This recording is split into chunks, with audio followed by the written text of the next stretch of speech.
استثمار رحمت اکا 3 بار رحمت برای استثمار رحمت واه دلشاد دهان تجمع که اینجا قشلاق نیست اینجا شهره هشتا در سرت بگی؟ اینجا شهره ها؟ فاسونه ها شهر ماما دهان کی بکشم؟ کی گفتن تا؟ انا بعد اون وقت بکشو فهمیدی؟ رفتیم فهمیدم دهان پشتگه با پشه نداره ها؟ کی دادرش میمره تا با دست بگی یکو تا وکای دانشجویی تو کورسی یک میخونی ما کورسی 4 برای همین گپای مرا یک تا گوش کن تمام گوش میکنم دیگه ترا گوش میکنم دلشاد اگر بفراتکی آدمی با سواد با آبرو با فرهنگ با مدنیت بشوی کو هیچ وقت ناس نمیکشی سیگارت نمیکشی عرق نمیخوری عروس بازی نمیکنی تا اگر نمی کارای بزی نکنی کو هم آدمی با مدنیت میشه هم آدمی با فرهنگ و همه حرمتت میکنن مرا همین گفتگی تا نکنم با مرا میگیری چی با من میگیرفتم خون فتیه داریم کو تو مرا میگیری خیر افتاده باشم اکا یاسم ته اکا جون اکا یاسم ته ها نفهمیدم اکا جون میگو یاسم ته یاسم ته اکا چی؟ یاسم ته گشنیو گشنیی؟ همیده بیو یاسم ته همیده بشخی یا بچه کلو سواب های بشخی بیو یاسم استیم اما نو با عقل شیدستی تیم شا یا یاسم تیم شا یاسم برو تش اوزی تی یاسم میگیری نوس میخری نوس میکشی ها؟ نه اکا نوس منو میکش میخنه گو اکا نه صغیره بلای معلومه ای چشمش معلومه کی میگیره یاسم جمع کدسه عروس بازی میکنی ها؟ نه اکا جو من بچه نیست ما عروس بازی نمیکنم نه اکا نیست ما بچه نیست ما سیگارت میکشی؟ سیگارت؟ نه من نمیکنم خیلی سیگارت دیوانه ای؟ نه بروی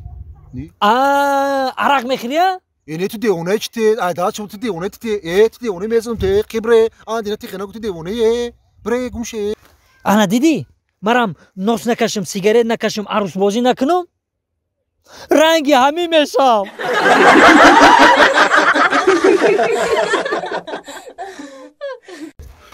همسایه همسایه یانگا یانگا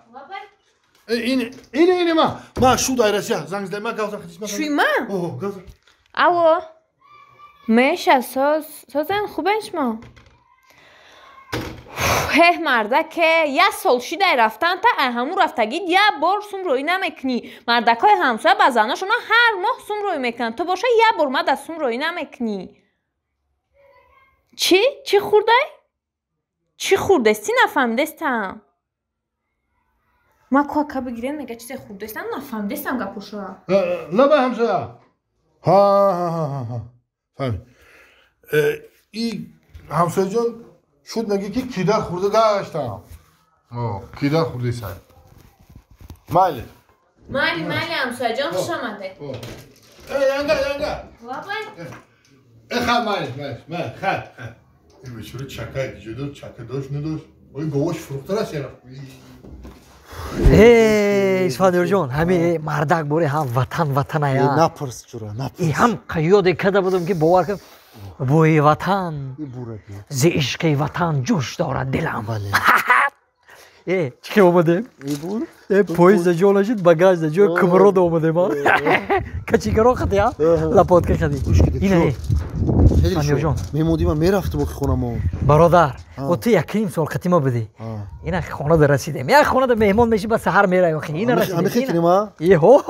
خوش آمدی سلامت باشی دلشو این نصیبه دی اخیر خونی شما رو میدیدم برادر همین وقت اگر چرخی فلک یا بوری دیگر هم خوش آمدی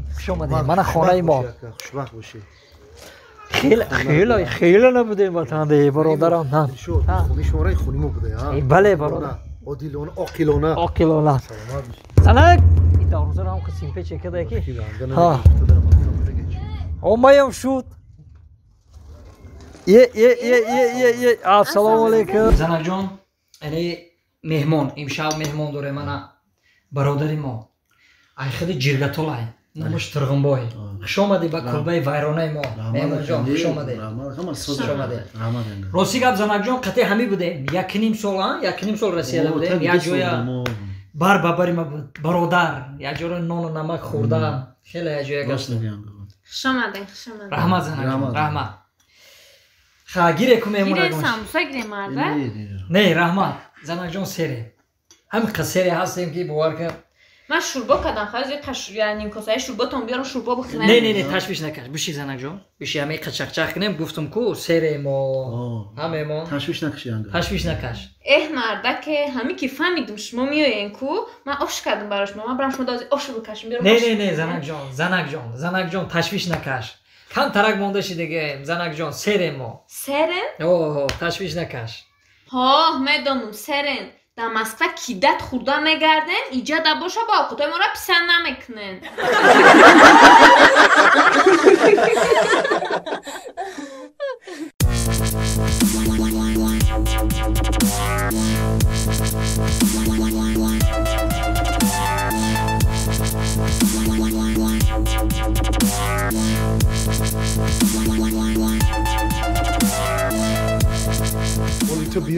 ولی تو بیا ما میدونم خطی تو چه خیلی گازنم تو آدم نبودی من تو رو حرمت کردم میخ روز خای ولی میبینیم ولی بیا تو بیا ایجا ولی تو ایجا بیا ما میدونم خطی تو چه خیلی گازنم بلی تو مشکن ای مردک تنجه خود با خود گپ زدستی آمدی ولی ایجا بیا ولی من نشان میتم تا خود با خود گازنی را ایجا بیا ها مردک با چی گپ شد به نسترینی؟ به نسترینی؟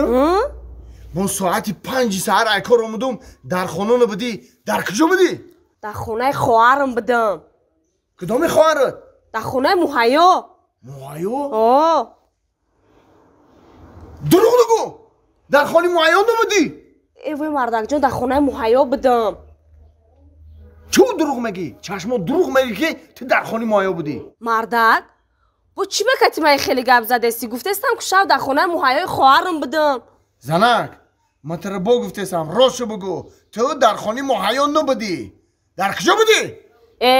چی سینی من داد زدستی گفتستم شب در خونه مهیا بودم آی دین شب در خانه نبودی با طرف ما دستک زده داد بزنی دمایی میکنی اینجا بیا ولی من بیا تو دیگه ای سپاس به اجازتی من یک قدم تا ای خانه بیرون نمیمونی فهمیدی؟ منم خیلی بفهم السلام علیکم نازی اکا کامل جون و علیکم السلام بیا خوش اومدی بیا مرحمت برو کن نازی اکا رحمت نه مول هم زندگی یا پاچکا سیگارت اکا نفهمیدم یا پاچکا سیگارت ها بچه تینجه تا با این کسبای نه با سیگارت گفتسی باور که اکی کامل جون سر پر ویرانه گفتم همین سیگارت کمتر همین سر آرام کنم سر سویج کنم بچه هم سیگارت نکشیده همین میدکی چی در کار با میکشی آخه مرا تو بفهمون برای چی عصبای تو ویران شده چه کردی تو مرا تا روشن‌تر بفهمم اکی کامل جون همین زنک میگم دین شاو تو سر خونه ده نبود همین انگام و برو هم سر پر ویران شد گفتم شو که کجا ده بودی میگه که خانه خواهرم مهیا ده بودم همین انگام میگم دروغ میگی نه میگه خانه خواهرم ده بودم برو هم جنگ شدیم ناصرین پرید ای خواهر در خونه خواهرش بوده سعدی جان تو برای همین قکار با عصبی میشه باید تو سیگارت بکشی با نه آخه اکا خانه خواهرش ده نبود تو ای کجا میدونی که در خونه خواهرش نبود آخه دین شاو در خانه خواهرش ما بودم